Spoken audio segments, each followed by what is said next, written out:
Bueno, muy buenas tardes a todos y todas. Vamos a comenzar. Ya esta es la clase 12. Es que las tengo numeradas ahí en los videos. Y la clase 12 implica que ya llevamos, ¿cuánto? 6 semanas de clase. Está bien, ¿no? Está muy bien. A ver, para que quede claro lo de las funciones y no se preocupen mucho, recuerden que, a ver, cuando hablamos de rasgos, y eso también quiero que les quede claro, estamos hablando de las características esenciales del derecho, que todos los derechos lo han tenido siempre. Y esto es importante, si quieren podemos hacer un repasito rápido para que también lo tengan claro.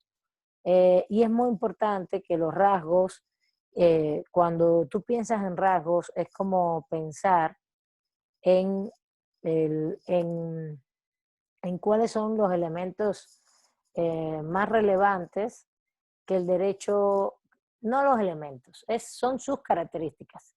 Es como pensar, ¿cuál es la característica que tengo yo como ser humano? Pues, ¿cuáles son las características que tienen los seres humanos que lo hacen diferente a otras cosas? A ver, ¿quién me dice?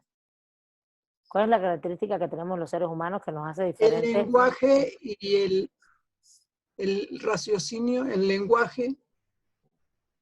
El lenguaje y la racionalidad, justamente, ¿no? Ese Ajá. proceso de racionalidad, lenguaje, que implica, espérense un momentito, porque no prendí las luces y esto acá se está poniendo súper oscuro. Espérense un momentito.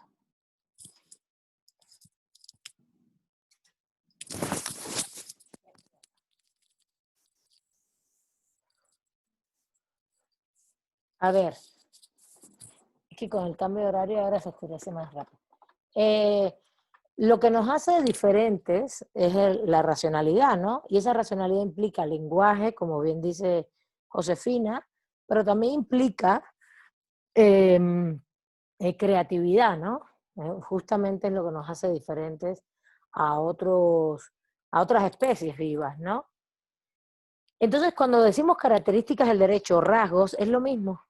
¿Qué es lo que hace diferente al derecho de otro tipo de fenómeno social, de otro tipo de fenómeno eh, incluso cultural, ¿no? ¿Qué es lo que te hace al derecho esencial, característico? Entonces ahí siempre tenemos que tener en cuenta que son normas, ¿no? Esa es una de sus características esenciales, pero que esas normas no son cualquier tipo de normas, sino que son coactivas, ¿no? ¿Se acuerdan? Que tienen coacción, que ellas pueden ser usadas para ejercer violencia. ¿Qué quiere decir ejercer violencia? No es matar a nadie, sino obligarnos a hacer cosas, ¿no? Que nos obliga a hacer cosas. ¿Desde dónde? De una autoridad. Y ya dije casi todas las características, ¿no? La coacción, la obligatoriedad y la heteronomía, ¿no? Que una autoridad, hay un nivel de subordinación, la autoridad emite esa norma y nos obligan a hacer cosas y que claro, esto no es un tema personal, no es un tema que Juan Manuel, por ejemplo, o Jesús Martín, o Yasmín, o Eric Arián, no sé, o Ángel Eduardo, cada cual asume una norma interna, personal. No, no, no, esto es bilateral, es entre personas, intersubjetivo. Entonces, justamente los rasgos esenciales del derecho son estos.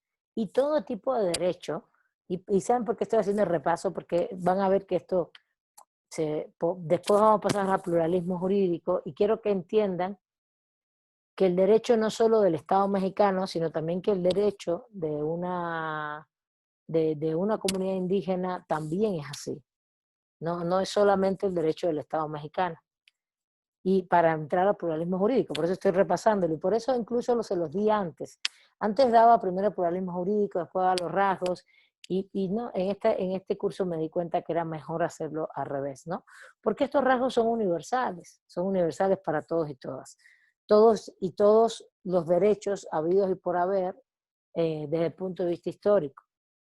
Por tanto, cuando tú, por ejemplo, te ubicas históricamente en la Grecia clásica, que es una Grecia de un sistema entre civilización antigua y sistema esclavista, ellos fueron ahí desarrollándose.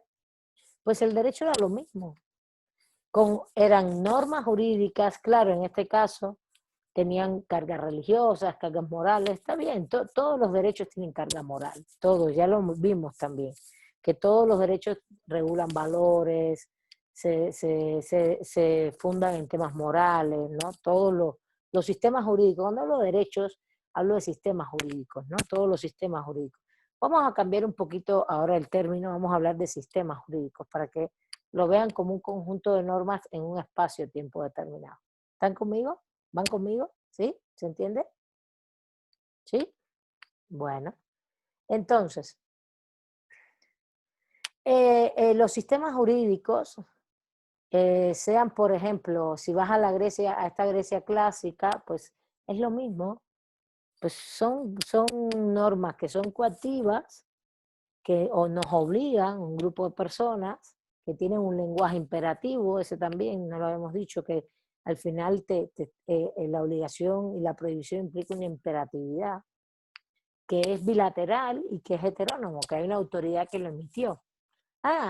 Voy a Egipto, a la civilización antigua. ¿Qué autoridad emitió esas normas? Pues bueno, pues es un proceso de costumbres comunitarias basado sobre todo en la voluntad de los dioses, para ellos como creencias culturales, religiosas. Está bien, no importa, aunque para ellos esa autoridad es importante igual, es derecho igual. Y hoy, ¿no? Hoy la autoridad para nosotros puede ser la del Estado o puede ser la de un consejo en una comunidad indígena. ¿Sí? Entonces, lo que quiero es que entiendan es que son valores universales que han tenido todos los derechos o todos los sistemas jurídicos en un espacio-tiempo determinado, regulando la vida y la conducta de las personas en ese espacio y tiempo determinado. Cuando digo espacio y tiempo es Egipto, Grecia, México, Estados Unidos, ¿no? Entonces, es espacio-tiempos porque siempre hay un momento histórico, porque siempre hay un espacio y un grupo de personas en las cuales son reguladas esas normas. ¿Está bien? Ahora vamos a las funciones. ¿Alguna duda hasta ahí? ¿Puedo continuar? Nos faltó un rasgo, que es que pusimos que el derecho es un campo de disputa, ¿se acuerdan? Que bueno, el autor lo expresa más dentro de la sociedad moderna capitalista. A ver, ¿alguien quiere hablar? Porque veo que abrieron el micrófono. Yulén, ¿quieres comentar algo? No, profesora, perdón. Bueno. Entonces, volvamos al otro punto, volvamos entonces al punto. Hay otro rasgo que no dijimos, que lo habíamos analizado aparte. ¿Se acuerdan? Que es que el derecho se mueve en contradicciones sociales, en los sistemas jurídicos. Y ese también es universal, aunque ese punto los positivistas, los positivistas no lo valoran como tal y piensan siempre el derecho como un mecanismo de control, coactivo, de resolución de conflictos de intereses, ¿no? Ese es el positivista, el que cree que las normas es para controlarlo todo, ¿no? Y los que estamos en el pensamiento jurídico crítico dijimos, sí, controla las conductas, es verdad, por eso es coactivo, y por eso tiene el ámbito coercitivo también, ¿no? De la amenaza, pero no solamente hace esto, como una de sus características también es que es un campo de disputa. ¿Qué quiere decir campo de disputa? Y eso quiero que les quede claro como rasgo. Es que esas normas jurídicas, en su proceso de creación, de aplicación, creación es cuando el legislativo las crea, o cuando una autoridad legislativa las crea, o cuando se van a modificar, cuando los poderes judiciales las aplican las normas, es la parte de aplicación. O cuando nosotros como abogados las intamos, hacemos una demanda, etcétera, para que sean aplicadas. Todo ese ejercicio que es de creación, los legislativos, y de aplicación mediante el Poder Judicial o mediante, o una aplicación indirecta sería nosotros mediante las demandas, ¿no? Nosotros como juristas. también un proceso creativo lo tiene el Ejecutivo y de aplicación también lo tiene el Ejecutivo. Acuérdense que el Ejecutivo puede dictar decretos, ¿no? Puede, sobre todo, dictar muchos decretos que sean de creación de normas jurídicas, tiene la facultad, y bueno, las aplica todo el tiempo, porque justamente el Ejecutivo todo lo que hace en materia de política pública, de actuar institucional, está haciendo un proceso de aplicación de normas. No está resolviendo un conflicto de interés, aunque tiene algunos ámbitos, procuradurías y eso, que tienen relación con el Ejecutivo, también son los que hacen que se apliquen las normas, ¿no? Una fiscalía, por ejemplo, si es autónomo el Poder Ejecutivo, pero está subordinada al Poder Ejecutivo, y la fiscalía, ¿qué hace? Pues investigar para instar acciones penales. Entonces, cuando lo hace, está aplicando derecho. Pero bueno, cuando hablamos de todo esto, ¿qué estamos diciendo? ¿Qué hay ahí? ¿Qué hay en esos procesos? Pues disputas de contradicciones, de conflictos. Claro, el autor, por ser marxista, te lo pone como un conflicto de clase. Yo creo que en los campos, aunque también aclara que no siempre es un conflicto de clase, sino de grupos. Y yo creo que hay, claro, siempre en el sistema, en los sistemas donde, donde ya hay propiedad privada, que es a partir del esclavismo, etcétera, hay conflictos de clases, pero la dinámica social es que hay conflictos de grupos con ideas, creencias. Miren lo que está pasando en las elecciones de Estados Unidos. ¿Ya vieron? ¿Vieron las elecciones? ¿Vieron algo de las elecciones? 154, 54. Por favor, quiten sus micrófonos, por favor, quiten sus micrófonos. Si no van a hablar, si van a hablar, adelante, pidan la palabra. Raimundo, adelante. Es lo que estaba observando sobre las votaciones, y es que realmente ahí la población, bueno, es lo que yo estaba escuchando, que la población como tal no tiene el voto, o no tiene el voto. Ellos votan, pero los que tienen el poder para votarse es un colegio electoral escogido por 15 personas, creo. Y ellos mismos deciden quién va a ser el presidente. Pues, A ver, realmente, a ver, el colegio electoral es una terminología por decirlo así, no es que sean personas en sí, sino es que cada estado tiene un peso. Se llaman electores, pero no son personas, ese es el peso. Pensilvania tiene 20, la Florida tiene 29, creo, California tiene 55, y tiene que ver con las proporciones de población. Entonces, la votación es indirecta por eso, porque no es que tu voto como ciudadano, Raimundo, valga un voto, sino tu voto no vale un voto, tu voto vale, si vives en California, los 55 electores de California. Y claro, si tú votas en California, votaste por los demócratas, tu voto valió, pero si votaste por los republicanos, pues no valió, porque California es demócrata y va a ganar siempre los demócratas. Igual que en el caso de Massachusetts, etcétera. Pero si estás en el centro, en toda la línea de Texas, por ejemplo, pues es republicano, aunque tú quieras votar por los demócratas. Entonces, es un sistema de proporcionalidad del voto a partir de los estados. En la próxima unidad vamos a ver los sistemas del Common Law y el románico. Les voy a poner unas lecturas del sistema de Estados Unidos para que lo conozcan. Bien, no sale todo el sistema electoral, pero podemos... ahí sí, a ver, sí sale explicado, no es que yo le ponga peso a esa parte en la clase, pero podemos dialogarlo. Pero bueno, en esencia, pero lo que quiero decir es que la contradicción de los votos hoy en Estados Unidos, por ejemplo, donde hay una disputa, y es una disputa jurídica política por quién queda en la presidencia, es política y jurídica, y ustedes van a ver que va a haber demandas en los tribunales por parte de Trump y todo. Parece que ya Biden va a ganar. Esperemos que sí. Bueno, para México no influye tanto. Para México ninguno de los dos influye tanto, pero por mi parte para Cuba sí. Para Cuba es muy importante que gane Biden, porque es terrible lo de Trump con respecto a Cuba. Sí hay un desnivel muy fuerte de diálogo y de medidas, ¿no? De diferentes.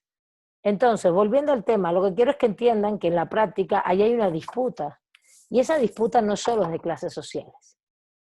Evidentemente, sí pasa por clases sociales, pero también pasa por raza, por género, por ejemplo. Y cuando digo raza, yo no estoy de acuerdo con el término de raza, tengan cuidado con eso. Las razas no existen, pero es un término que hoy al final utilizamos para hablar de racismo, de desigualdades. Y ahorita estaba oyendo un programa con un analista de Global Exchange en Rompeviento que decía que puso ejemplos, por ejemplo, en estados, creo que era Arizona, si mal no recuerdo, un estado que supuestamente debían haber ganado los republicanos, pero que no, era Wisconsin, creo, no me acuerdo la verdad, porque es la zona de Detroit, ¿saben Detroit dónde está? ¿En qué estado está? Y puso el ejemplo, ahí me dicen, si alguien lo sabe, dónde está Detroit, ahora no recuerdo. ¿Están atendiendo o ya se fueron? ¿Dónde andan? ¿Pueden estar acá? ¿Hola? Aquí estamos. Hola. Bueno. Entonces, lo que justamente les comentaba era que este grupo de Detroit era donde más había negros y latinos. Y en otro condado donde más había negros y latinos, y era una densidad poblacional muy, muy alta que había votado por los demócratas. Y por eso perdió ese estado, Trump, cuando ayer estaba mucho más adelante y tenía muchos condados a favor de los republicanos. Entonces es muy interesante esto. Y esta disputa, claro que hay una condición de clase, pero también hay una clase social alta, ejecutiva, CEOs, dueños de transnacionales que también les interesa que salga Biden. Entonces, por ejemplo, por eso yo digo que el rasgo fundamental es que el derecho siempre es un campo de disputa. A ver, Josefina, te doy la palabra. Detroit está en el estado de Michigan. Entonces era en Michigan. Gracias, Josefina. Era en Michigan, donde entonces comentaron que justamente creo que lo ganó Biden porque ganó toda la zona diríamos del marxismo de la clase obrera, pero también diríamos, no solo es la clase obrera, son los latinos, son los negros, que han sido muy golpeados también desde el fundamentalismo trumpiano, ¿no? Entonces es importante. Entonces, bueno, les comento todo esto porque para que entiendan qué quiere decir que el derecho es un campo en disputa. Ustedes dicen, es una elección. Sí, pero una elección tiene todo un aparato jurídico político, no es solo político. Y también, si por ejemplo, si tú ves las demandas, por ejemplo, el otro día lo de la consulta, ¿no? El Ejecutivo le pide a la Suprema Corte que avale una consulta ciudadana. Entonces, tiene un procedimiento. Entonces, todo el proceso es una disputa también, que no es una disputa de un actor contra otro actor, es de grupos sociales. No sé si van conmigo en este sentido. Y eso es cotidiano, eso todo el tiempo va a pasar en todas las épocas históricas. Si ustedes van a Roma, han visto series de Roma, han leído algo de Roma, las disputas de Roma, en el Senado romano eran tremendas, disputas de clase, de grupos, por hacer determinadas cosas, por hacer otras. Siempre las sociedades se mueven por contradicciones y siempre se han movido, que es lo que le llaman marxismo dialéctica, pero todas esas contradicciones son disputas y el derecho es un campo en el cual hay disputas todo el tiempo. Bueno, ¿hay alguna duda con respecto a esto?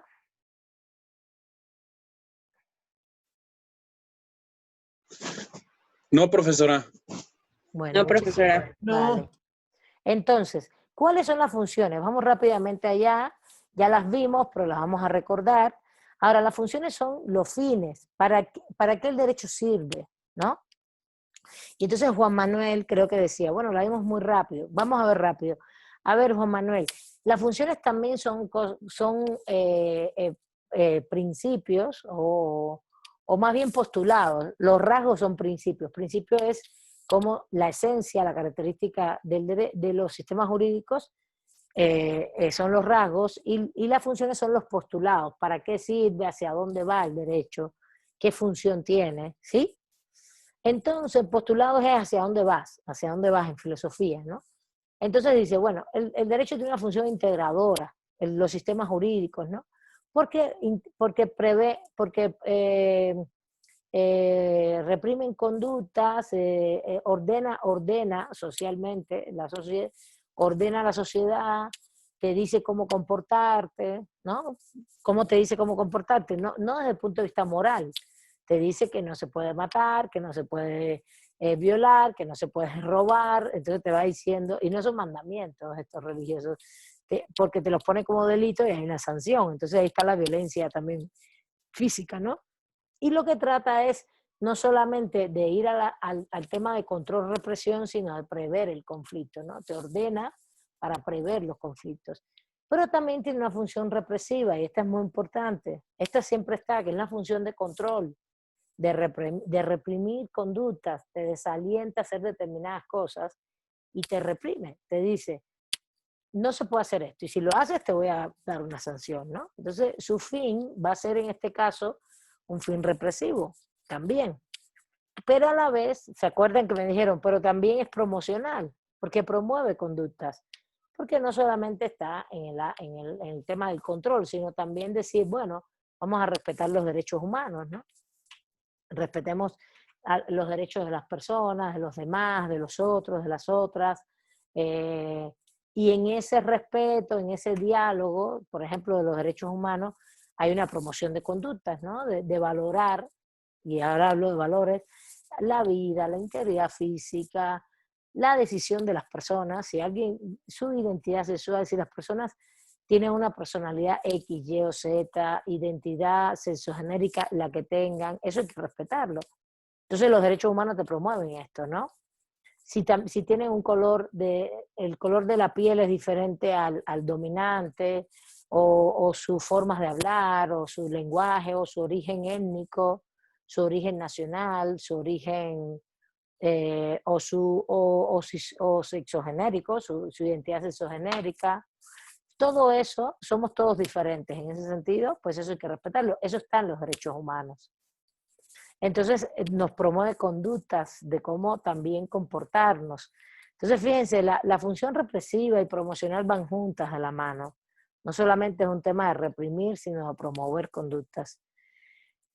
El derecho también distribuye valores. Esto ya lo vimos con la parte de que el derecho se relaciona con la moral, porque si justamente reprime conductas y las promueves, evidentemente te está poniendo en el centro valores que respetamos y valores que debemos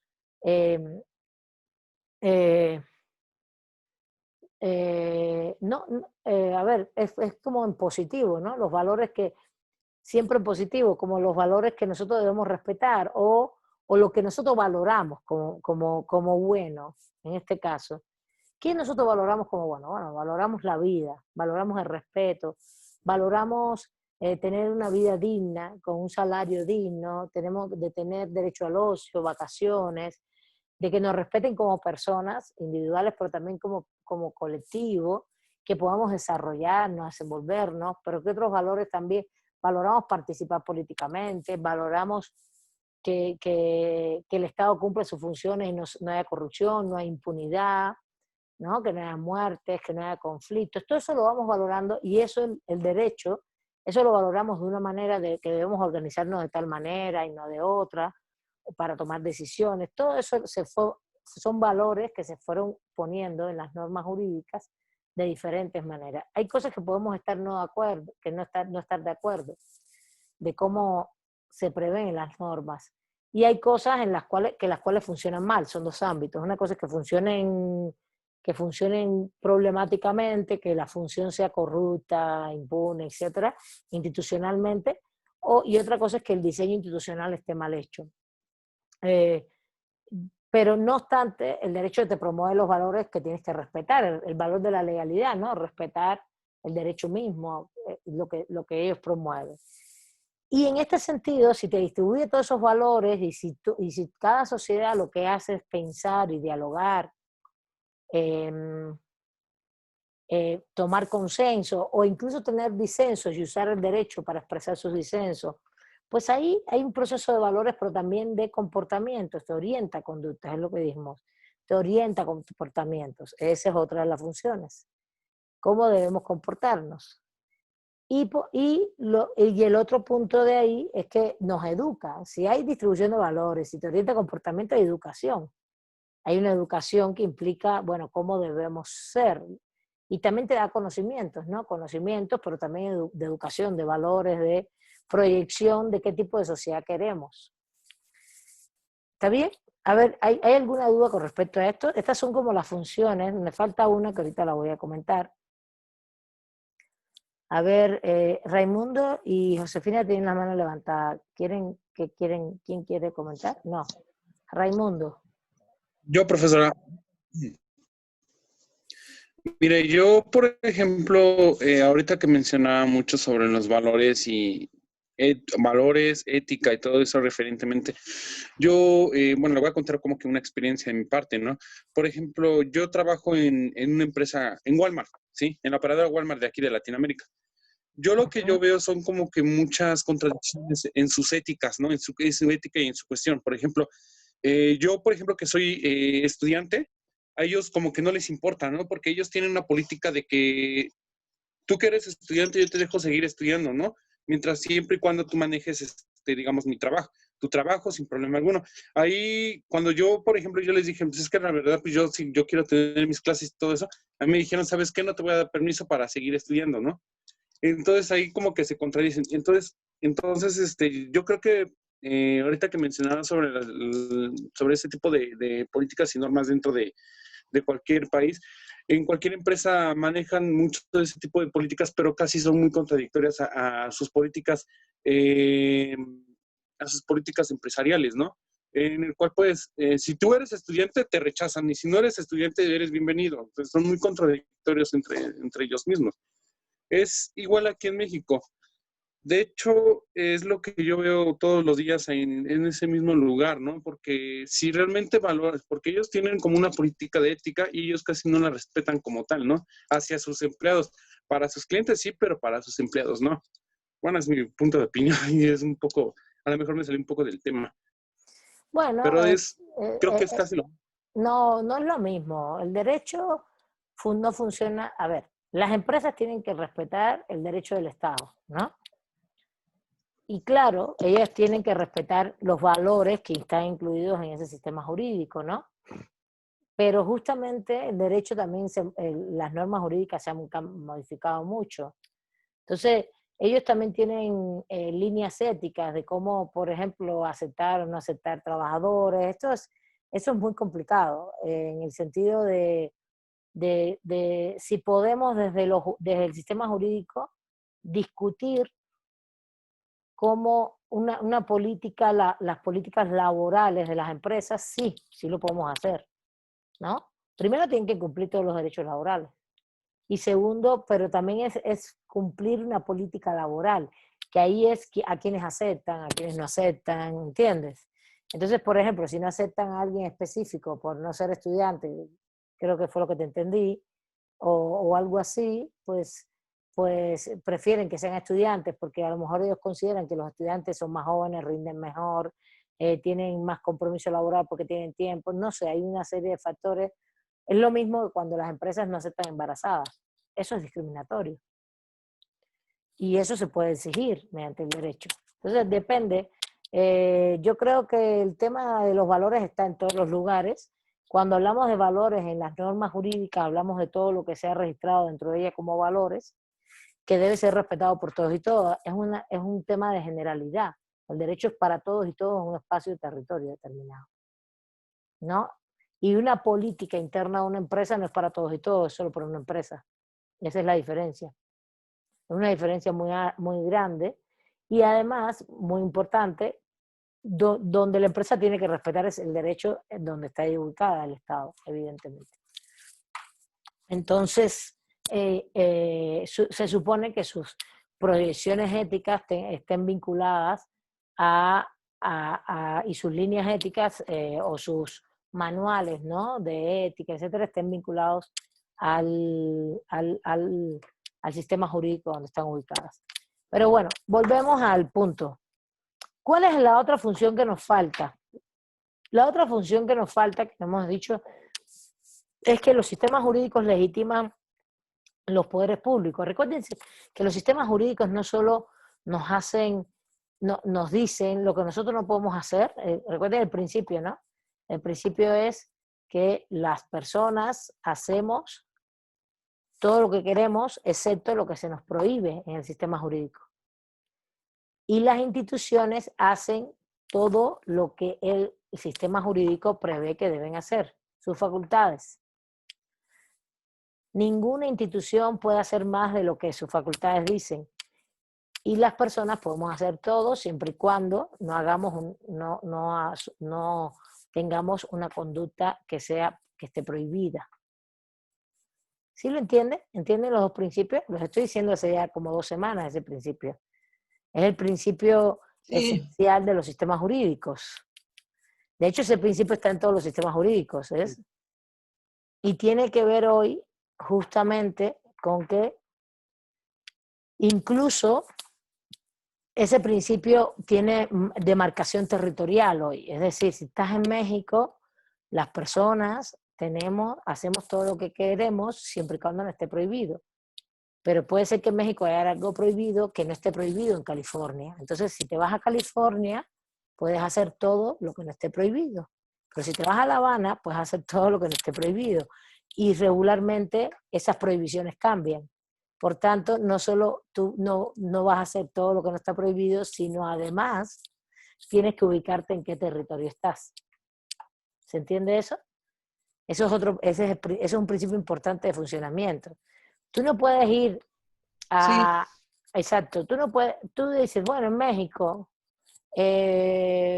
yo puedo montar una tiendita y empezar a vender marihuana. Pues no está autorizado, está prohibido. ¿Sí? Entonces me voy a Miami. Pero en Miami solo se usa para fines médicos. Tampoco puedes poner la tiendita, a no ser que tengan todo el registro médico, sanitario, etcétera, etcétera. ¿Sí? Que no sé si hay tiendita. Realmente tengo entendido que es para uso médico, por tanto es solo sistemas de salud. ¿No? Entonces, entonces me voy a California. Bueno, en California lo puedes vender, lo puedes consumir, todo, hasta cierto punto, hasta tal. Entonces, si se dan cuenta, ven, son diferentes. Me voy a La Habana, no, La Habana no está prohibido, está prohibido todo eso, todo. Entonces, están muy atrasados ahí. Entonces, bueno, me refiero a que al lugar que fueres, haz lo que vieres, en este caso. No es tan así. Al lugar que fueres, compórtate como las leyes dicen, pues. Y les voy a poner otro ejemplo que es hacia donde vamos en pluralismo jurídico.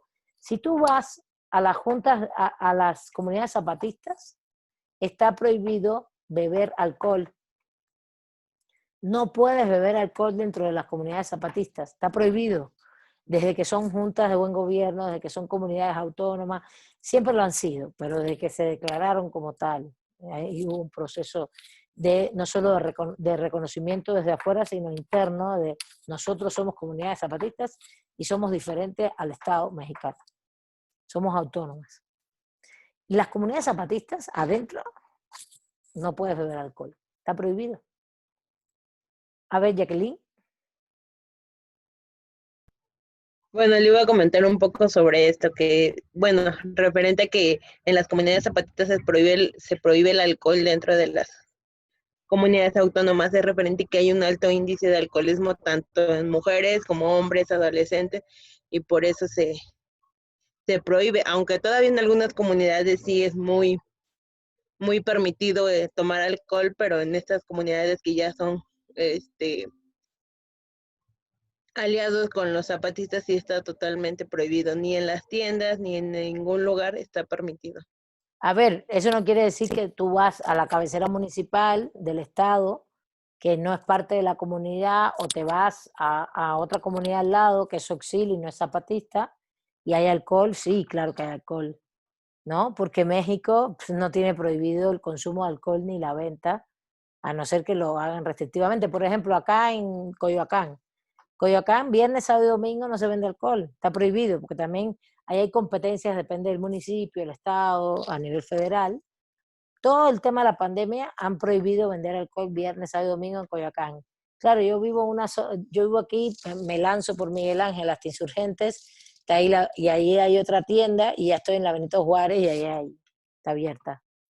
Si me quiero comprar algo, ahí está. Si me agarró viernes, sábado y domingo, ¿no? Claro, es que es así.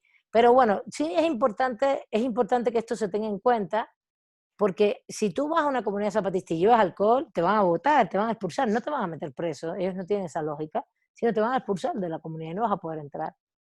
Entonces, son determinadas lógicas, entonces volvemos. El principio es, en donde estemos hay que cumplir las normas jurídicas del espacio, territorio donde estemos, vigentes, eso es importante. Ahora les doy la palabra. Y si ya no, Jacqueline, si ya no vas a comentar, bájala porque se me olvida y después la mano. Ahora, y esto es importante porque, y también, y las instituciones todas, en todos los lugares, hacen lo que la norma les dice que tienen que hacer. Les da una facultad, les da facultades.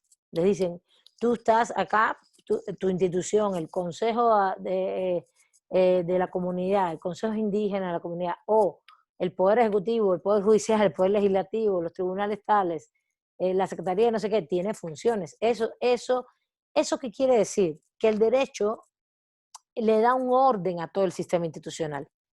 Los sistemas jurídicos, las normas, ordenan los sistemas institucionales.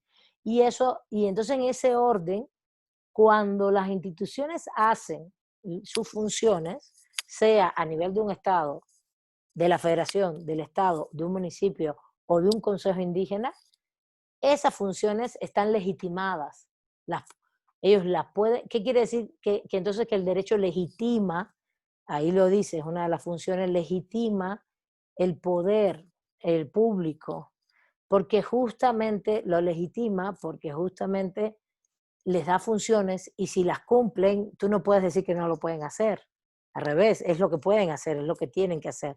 Y legitima, ¿qué quiere decir? Es que que bueno, si el presidente de la República tiene la función tal, pues y la está ejerciendo, pues está bien. Está bien y está legitimado porque el derecho lo dice. Y esa es otra de las funciones y los fines del derecho. Organizar el poder público, sea donde fuere, territorialmente, y eso ha sido también así históricamente. Todas estas funciones, cuando las ven, también son universales, siempre están en todos los derechos, en todos los sistemas jurídicos. Y entonces lo que vas a ver es que vas a decir, entonces esa función implica que, pero ¿por qué se usa la palabra legitimidad, no legalidad? Legalidad sería es que el sistema jurídico te dice lo que los poderes pueden hacer, sus facultades. Pero la legitimidad es un segundo paso. La legalidad es el famoso concepto de Estado de Derecho, que bueno, la Constitución dice que el presidente de la República tiene tales funciones y las cumple. Pero cuando es legítimo, cuando lo hace bien y estamos también de acuerdo que lo haga. ¿Y por qué estamos de acuerdo? No solo porque lo dice la ley, sino también porque hay un funcionamiento social ahí, político, importante. Entonces, esto es muy relevante porque, ahora les comento, porque es una de las características estas de las funciones que siempre se han dicho que tiene el derecho, de la legitimación del poder público político, que no es otra cosa que pasa por la legalidad primero, de que el derecho dice qué funciones tienes, y la legitimidad pasa porque esas funciones se ejerzan bien, se ejerzan correctamente dentro del ámbito legal, pero además cumpliendo todos los fines para los cuales las instituciones están. Entonces, bueno, eso es lo que quiero que entiendan con los dos ámbitos, legalidad y legitimidad. Legalidad es lo que está establecido, legitimidad implica también que estamos de acuerdo con eso que está establecido. ¿Está bien? Y que funciona como tal. Raimundo, te doy la palabra. Por ejemplo, ahorita que mencionó acerca de algunos pueblos indígenas, bueno, principalmente de las comunidades zapatistas que se encuentran en el estado de Chiapas, hace mucho tiempo, bueno, yo me acuerdo que yo iba con mis papás y íbamos caminando, de hecho íbamos para Palenque, porque la zona zapatista se divide entre San Cristóbal de las Casas como si fueras para Palenque, y hay zonas donde en el cual la misma comunidad indígena, las mismas comunidades indígenas te ofrecen sus productos con tal de establecerse con una pequeña economía. Y es cierto lo que dice usted, cuando entras al territorio zapatista, dice, de hecho un cartel te lo dice claramente, estás dentro del territorio zapatista, el gobierno manda, no, el gobierno obedece y el pueblo manda, ¿no? Y sí te prohíben muchas cosas. Y por ejemplo, y como dijo usted referentemente a lo del pluralismo jurídico, hay comunidades en el norte del país, principalmente creo que los yaqui, que usan el uso exclusivo del peyote. ¿En qué consiste? Para sus rituales como tal, sus rituales ceremoniales. Ellos son la única, es la única comunidad indígena que ellos consumen el peyote. Porque si tú sacas ese peyote fuera de la comunidad indígena, ya es como tal un tráfico de drogas. Pero dentro de la comunidad, ellos consumen el peyote para ceremonias que ellos realizan. Entonces, Ok. como dice usted, ellos tienen sus propias leyes, es cierto lo que dicen. Ellos tienen sus propias leyes, ellos tienen sus propias normas. Si nosotros sacamos ese peyote fuera de sus normas, a nosotros nos arrestan. Y es cierto lo que menciona. Por eso existen como tal comunidades autónomas, pequeñas comunidades autónomas, que están, digamos, que tienen una relación estrecha con el gobierno, donde en el cual se les respeta sus creencias religiosas y culturales. Por ejemplo, como le comenté hace ratito, pues los pueblos yaquis del norte, ¿no? Que No, utilizan el pero no peyote. es un tema solo de respeto, es reconocimiento, son diferentes ámbitos, eso lo vamos a ver ahora. Vamos a ver qué lo del pluralismo jurídico, porque es que eso hay que explicarlo con más calma. No es solo un tema de respeto, si es de respeto, si sería respeto, se implicaría que no puedes hacer, eh, el respeto viene después, primero tienes que reconocer que tienen órdenes jurídicos propios, sistemas jurídicos propios y sistemas políticos propios.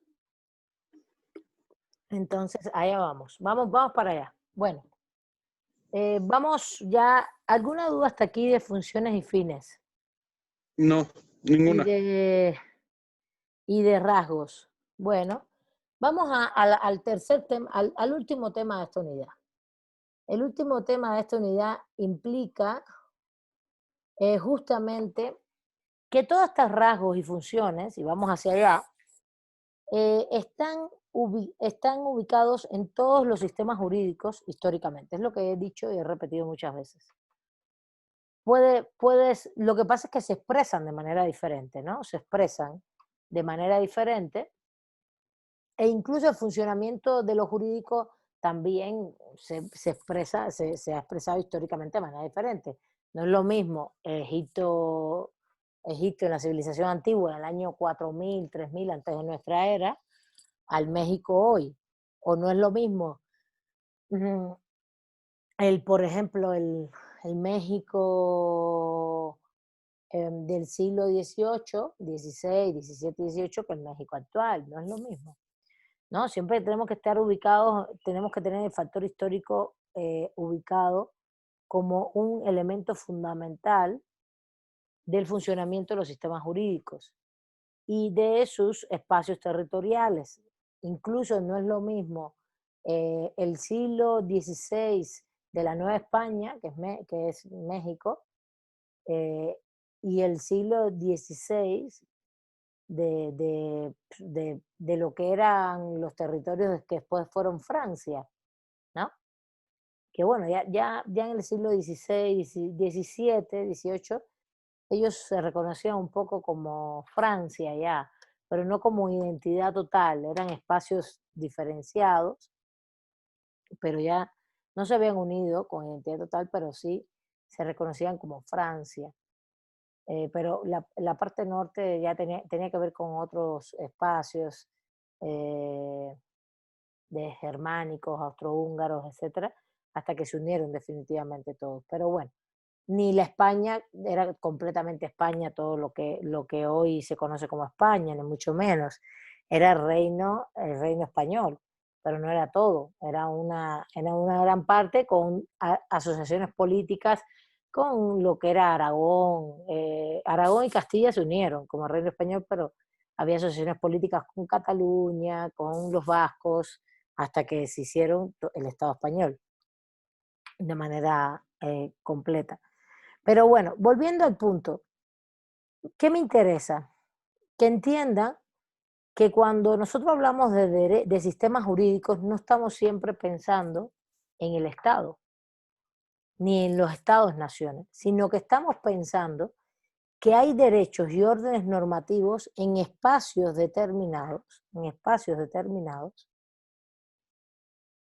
donde se expresan normas que tienen estas características como las que acabamos de plantear en los rasgos y tienen estas funciones y estos fines como las que acabamos de plantear en los rasgos, en los temas anteriores.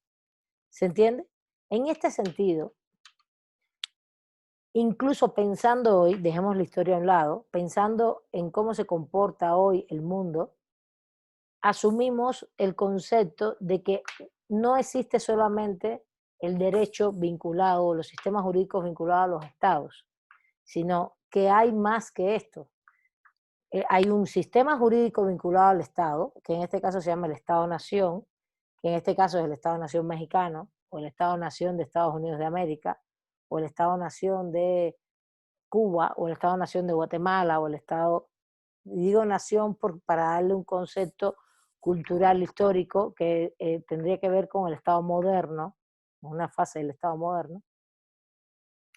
Hay un derecho vinculado al Estado, hay un sistema jurídico vinculado al Estado, que sobre todo tiene su nacimiento como único sistema jurídico vinculado al Estado a partir del siglo XVIII y XIX.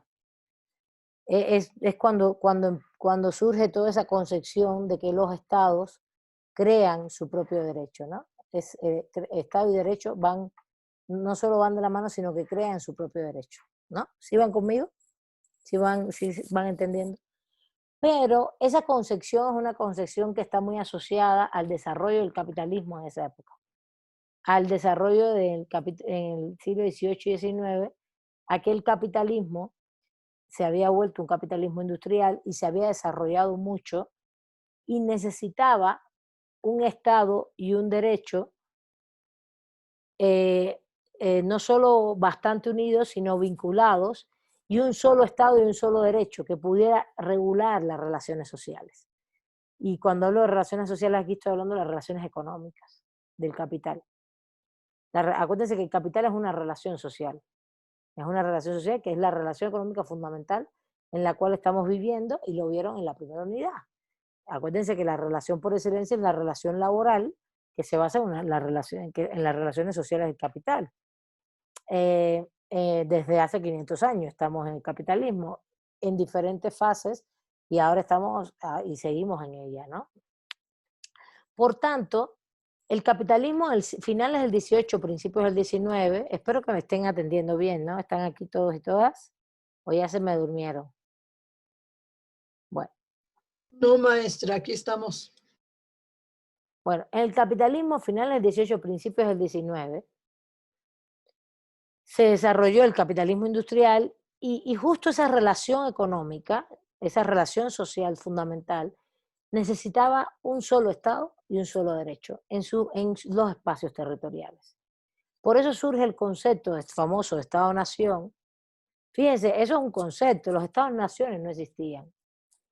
Y es un concepto que está vinculado a luchas, a procesos políticos de lucha. Por ejemplo, en Francia, la Revolución Francesa de 1789. Hay todo un proceso de ruptura con el Estado absolutista anterior, que es el Estado de los reyes, ¿no? De las monarquías estas absolutas de Luis, el famoso ancien régimen, ¿no? El régimen viejo, Luis XVI, etcétera, y todos los Luises hacia atrás, que no solo hay una ruptura con ese sistema o esa organización de ese Estado, sino hay una ruptura también con todo lo que implicaba, porque su legitimidad y todo estaba basada en Dios. ¿Y qué implica la Revolución Francesa? Pues romper toda esa lógica. Decir, no, ahora somos una república, queremos organizarnos de otra manera, somos todos ciudadanos, todos tenemos derechos, todos y todas, y eso fue una disputa, ¿no? Y en esa disputa, que es muy favorable para la época, que resultó, pues sistemas constitucionales, donde se aprobaron repúblicas semiparlamentarias, en el caso francés, con el concepto de ciudadanía, soberanía popular, todo esto, pero muy vinculado a la idea de que entonces tenemos el Estado francés, una nación francesa, con un Estado francés y ciudadanos franceses, todos relacionados, y homologaron no solo a todas las personas como franceses, los que estaban en ese territorio, sino, y además que ese Estado va a producir un derecho que también es francés. Entonces, lo que estás conformando es una noción que se llama en la teoría el monismo jurídico. El monismo jurídico. Se los voy a poner aquí en el chat. Monismo de mono. Monismo de mono. De uno solo, ¿no? Lo que llamamos monismo jurídico estatal. Monismo jurídico estatal. Que no es otra cosa que un solo Estado, bajo los presupuestos políticos, culturales, sobre todo culturales, y de identidad de una nación, vínculo, y que produce un derecho propio, que es un solo derecho, un sistema jurídico propio. Esto surge a partir sobre todo de estos procesos que les decía entre el siglo XVIII y el siglo XIX. Por ejemplo, la Revolución Inglesa, aunque Inglaterra tiene una larga data de diálogos, de unidad de lo que era Inglaterra, no solamente en 1648, cuando la Revolución Inglesa ocurren estas cosas, y sobre todo se ve en Francia en 1789 con la Revolución Francesa, en Estados Unidos de América, con la independencia de los Estados Unidos en 1776 y todo su proceso constitucional posteriormente. Digo constitucional porque es donde se ve todo esto claramente en documentos jurídicos, ¿no? Y en todas las independencias de América Latina. Toda América Latina, recuerden que se fue independizando, en 1810, en 1804 Haití, 1810 México, y por ahí para allá, 1814 y después 21, Argentina tiene un proceso ahí largo. No conozco todo, pero todos fueron como en la primera mitad del siglo XIX, excepto Cuba, que fue en 1898, fue la más tardía en independizarse. ¿Qué se creó en todos nuestros países? Pues estados-naciones, un solo Estado, un solo derecho, y esta ciudadanía subordinada a ese Estado y ese derecho. Y el concepto de monismo jurídico estatal tiene su mayor expresión. ¿Por qué explico todo esto? Para que entiendan dónde surgió esa noción de monismo jurídico, monismo estatal y jurídico, o esa noción estadocéntrica también se llama, del estadocentrismo nacional, ¿no? Donde se dice un solo Estado, un solo derecho. Ahí nació, en ese periodo histórico, de la modernidad capitalista vinculada al desarrollo del capitalismo industrial, al desarrollo de la modernidad, en este caso conjunto del capitalismo industrial, y a las ideas ilustradas, de la ilustración. ¿Está bien? ¿Van conmigo? ¿Todo bien? ¿Sí? Ahora, ¿qué es lo que nos dice Vollmer, Teresa Sierra, la propia Rachel Sieder, aunque Vollmer lo trata un poquito más históricamente, y es lo que yo quiero abordar hoy? Y también nos los dice Boaventura de Sousa Santos. A ver, los autores, voy a hacer un paréntesis con los autores, que tienen una teoría sobre el pluralismo jurídico en América Latina, es que les puse, Antonio Carlos Vollmer, es brasileño, un profesor muy amigo que ha venido con nosotros a dar muchas conferencias y todo, que colaboramos mucho. El histórico es Boaventura de Sousa Santos, que que tiene ese primer libro que se llama La globalización y el derecho, que es un texto que es del año 97, 98, si mal no recuerdo, que es el primer texto que también habla ya con mucho énfasis de que no existe un derecho, sino existen múltiples sistemas jurídicos en un espacio-territorio.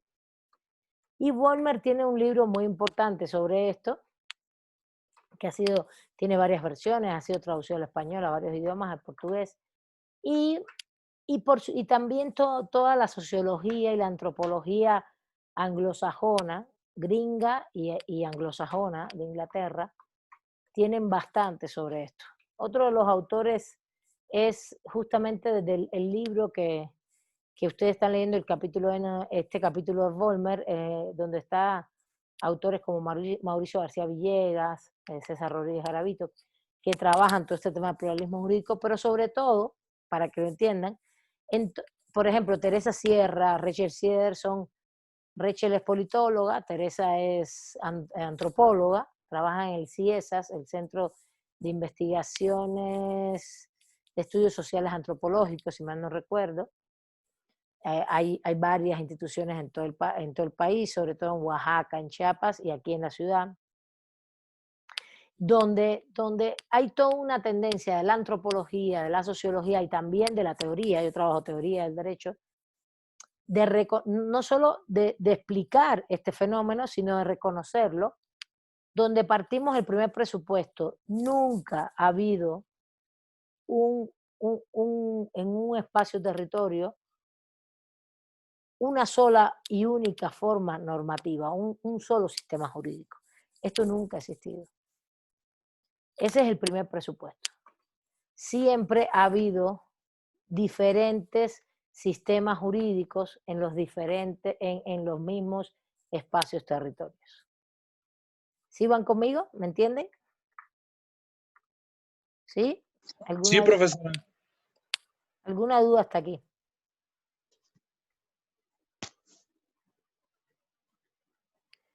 ¿Alguna duda? Fíjense, este es el primer presupuesto, ¿eh? No estoy hablando todavía del concepto de pluralismo jurídico. Estoy haciendo una introducción histórica de cuándo fue que se instauró por ese concepto de que hay un Estado y un solo derecho, un solo sistema jurídico, siglo XVIII y XIX, en qué lugares principalmente se instauró en el mundo occidental, Francia, Estados Unidos y América Latina. Claro, esto se copió, a partir del modelo francés se copió en todo el sistema continental europeo y a partir, y en las independencias de América Latina también se fue proyectando por la influencia también de Estados Unidos y también del continente europeo. Y después todos ellos tuvieron colonias en África y también en un momento determinado, cuando los países africanos se fueron independizando, hicieron lo mismo. Un solo Estado, un solo derecho. También, no solo los países africanos, por favor, cierren sus micrófonos. No solo los países africanos, también Asia, en el caso asiático, la India, como fue colonia de Inglaterra, cuando se independiza, un solo Estado, un solo derecho. Y en el caso de China, que fue como civilización antigua eran pequeños reinos y que se unieron en el Imperio Han, en el gran Imperio Han, sobre el año 200 antes de nuestra era. Ese imperio estuvo presente, fue como una gran monarquía, etcétera, hasta el proceso de la revolución socialista, ¿no? Y entonces ahí ya ellos ahí mismo brincaron de ese sistema a un Estado, un derecho, en este caso, de socialista. China es muy peculiar. Pero así puedes buscar en todos los países. Australia, históricamente todos, mediante el proceso histórico de la modernidad, en diferentes momentos históricos, fueron trasladándose a esa concepción monista, jurídica, estatal, y a ese estadocentrismo, ¿no? Y tiene mucho que ver con el desarrollo del capitalismo. Eso quiero que les quede claro. ¿Por qué? Porque la relación social del capital necesita un solo Estado, un solo derecho. Ustedes dirán, ¿para qué? Sí, para que las normas sean generales para todos. Esto no quiere decir que todo sea malo, ¿no? Ni mucho menos que las normas se hacen generales para todos, abstractas, todo el mundo las tiene que cumplir, hay más orden en este sentido en un país o un territorio determinado, y hay más seguridad para la propiedad privada y para el capital y para las relaciones económicas, que es una de las cosas que aseguraron todos esos procesos modernos, ¿no?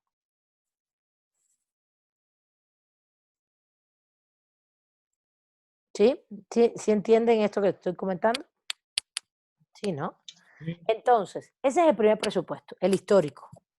El segundo presupuesto es que ese proceso es un proceso histórico que realmente en la vida histórica política de la humanidad fue un momento histórico en que nos lo impusieron y se impuso por el desarrollo histórico del propio capitalismo y de la modernidad capitalista, con las ideas ilustradas, con el desarrollo del capital, etcétera, etcétera. Pero realmente lo que decimos es que jamás en la historia de la humanidad ha existido un solo sistema jurídico vinculado a un solo territorio. Eso no es verdad, no es real. Al revés, lo que ha habido siempre son diferentes sistemas jurídicos en un mismo territorio.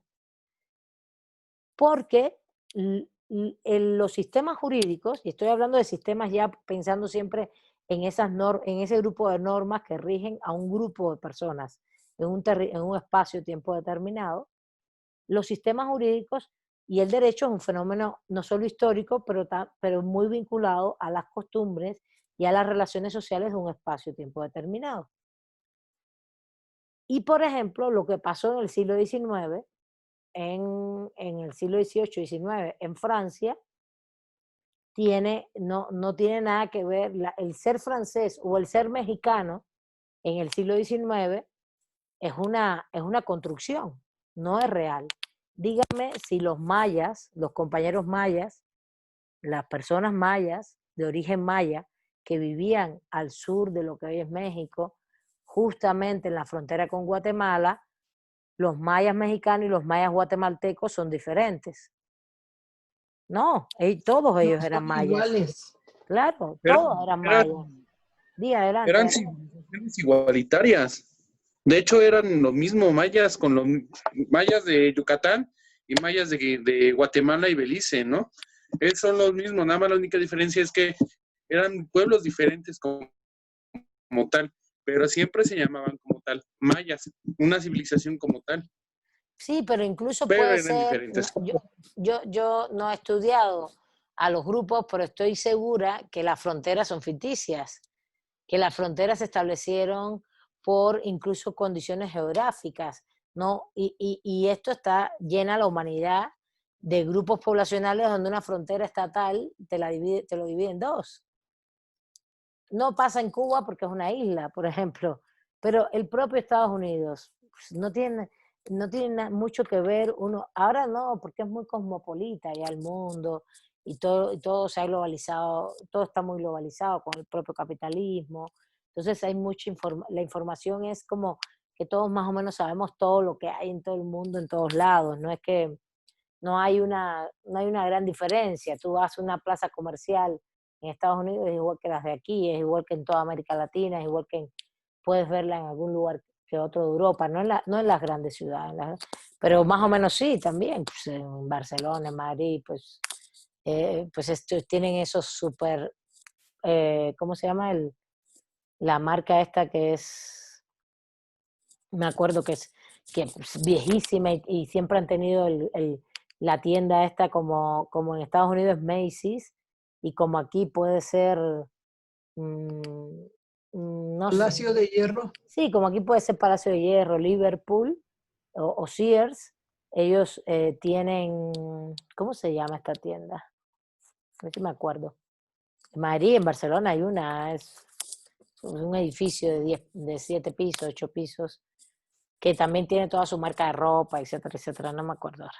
Pero ese estilo, que es un estilo muy de consumo y de proyección global, universal, no sé en África o en Asia cómo se esté dando, pero no dudo que exista también, es un estilo global impuesto por el capital, ¿no? Pero yo lo que me refiero es que vayamos de nuevo al 19, el proceso de identidad que nos marcaron como ciudadanía, como naciones, fue un proceso de identidad donde nos hicieron unos estados con un solo derecho y fue impuesto. Nuestros grupos indígenas fueron obviados, por ejemplo, en el caso mexicano. Nos hicieron ciudadanos mexicanos a todos, cuando todos éramos diferentes grupos étnicos. Y hoy incluso hay reconocidos, tengo que revisar la cifra, pero había reconocidos 68 grupos indígenas hasta hace unos añitos. 68. Es decir, que éramos en México, como un país tan grande que hoy es un Estado-nación que tiene un derecho, un sistema jurídico estatal, tenemos internamente 68 naciones más. Y así sucede en casi todos los países del mundo, grandes sobre todo. Por ejemplo, en Cuba lo ves diferente porque es una nación más pequeñita en el sentido de dimensión geográfica poblacional y es una isla. Pero, y en el caso, por ejemplo, en el caso de las islas, esto se ve así. Pero en países grandes, Canadá, Estados Unidos, México, los propios países de Centroamérica que están llenos de grupos étnicos, donde hay grupos originarios, es impresionante. Eso también las islas del Caribe mataron a todos los grupos originarios.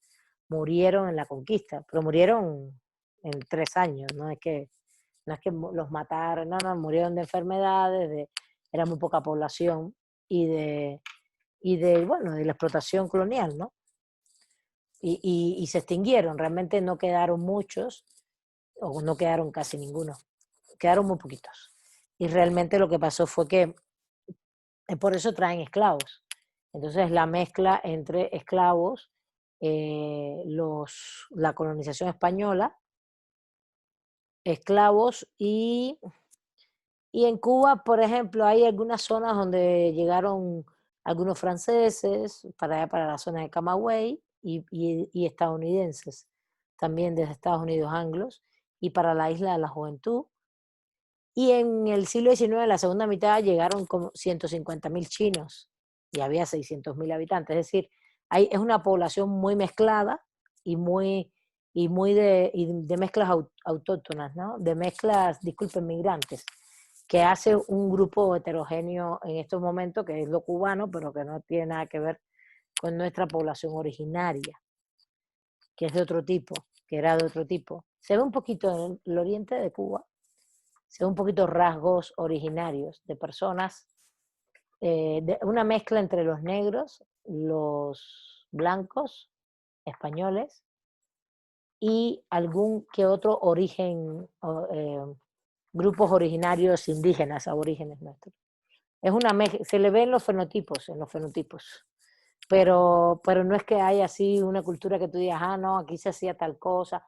Las palabras, Cuba, hay muchas, esas palabras sí son originarias y algunas cosas de la alimentación, algunas cositas, pero muy poquito. No es como México, que era una civilización impresionante y que tenía muchos grupos étnicos. Al punto que, fíjense, el año que viene va a haber una cosa muy interesante en México, ¿eh? Es el año que viene, ¿qué se cumple? A ver, ¿quién me dice? ¿Qué aniversario hay? 2021. La caída de México Tenochtitlan Exacto. y la consumación de independencia de México. También, justamente. Entonces, a ver, Natalia, adelante. Ay, perdón, sí, maestra, lo mismo iba a decir yo, la dominación de México, de la Gran Tenochtitlán. Bueno, ¿de qué estamos hablando acá? Que evidentemente esto es muy importante, que se va a debatir mucho el tema de los términos de la independencia y también se va a debatir mucho los términos de la caída de Tenochtitlan, de la conquista. Va a haber mucho debate. En México hay mucho debate de eso, ¿eh? A lo mejor ustedes, si les gusta la historia, yo se lo recomiendo porque dicen que va a haber mucho debate. Hay las hipótesis, por ejemplo, que la conquista no es una conquista española, sino que la invasión de conquista del reino español, lo que propició fue un proceso de contradicciones y conquistas y de grupos internos. De las contradicciones internas provocaron las caídas de un grupo y otro. No realmente, justamente, ni realmente ni justamente fue producto de los españoles en sí. Está muy interesante. Yo he estado escuchando y viendo, me gusta mucho la historia, como se imaginan, y es muy interesante lo que se va a debatir el próximo año, igual que los términos de las independencias, de la independencia en función de qué somos y en qué fue lo que nos fuimos convirtiendo, ¿no? Entonces, bueno, les comento todo esto y ya para ir cerrando esta primera parte, que era más bien de fundamento histórico, y ir a los artículos para ver el concepto de pluralismo jurídico después y sus elementos, es que entendamos que realmente el pluralismo jurídico es un concepto básico que implica que hay varios sistemas jurídicos confluyendo en un mismo espacio-territorio. Ese es el concepto básico, ¿no? Existen muchos sistemas jurídicos en un mismo espacio-territorio. O sencillamente, sobre todo, mirando el antecedente del siglo XIX que tenemos de que nos convirtieron en un espacio-territorio único, que sería el Estado-Nación mexicano y con el derecho mexicano. Ese monismo que nos impusieron rompió una lógica que era natural, que éramos muchos grupos étnicos, por tanto muchas naciones con nuestros propios sistemas jurídicos. Y entonces, para el caso mexicano, por ejemplo, lo que planteamos es que sigue habiendo muchos sistemas jurídicos. No porque exista el del Estado, nación mexicano, y el derecho estatal, que no lo negamos, ahí está, incluso es el dominante, no hay otros sistemas jurídicos, hay muchos otros. Y sobre todo lo hacemos pensando, sobre todo en las comunidades indígenas, ¿no? Que tienen sus sistemas jurídicos propios y políticos. Y son naciones propias, porque se reconocen, se discute mucho esto, pero se han reconocido como naciones propias. ¿Está bien? Bueno, eso es el inicio, para que supieran históricamente cuál fue el momento en que hizo cambiar que la gente dejara de reconocer que había varios sistemas jurídicos confluyendo. Y fíjense si eso era así antes, para ya ahora sí cerrar, que si ustedes están viendo historia del derecho y ya están viendo derecho hispánico, el derecho hispánico existía en la conquista, pero también existían los sistemas jurídicos propios de las comunidades. Nadie había roto con eso. Bueno, entonces ahí se los dejo. Léanse las 3 lecturas, por favor, porque las 3 las vamos a ver la próxima semana. Y vamos a ir cerrando los temas. Y vengan con dudas para que podamos dialogar. Vengan con las lecturas y con las dudas, ¿va? Terminando la otra semana, a la otra más arriba tenemos examen de nuevo, ¿vale? Entonces pónganse las pilas. Maestra, gracias. Bueno, muchísimas gracias a ustedes. Gracias. Cerramos, que ya voy a la otra clase y les deseo lo mejor este fin de semana. Gracias, Un abrazo. hasta luego. Igualmente, gracias. Gracias a ustedes. Gracias, profesora. Gracias.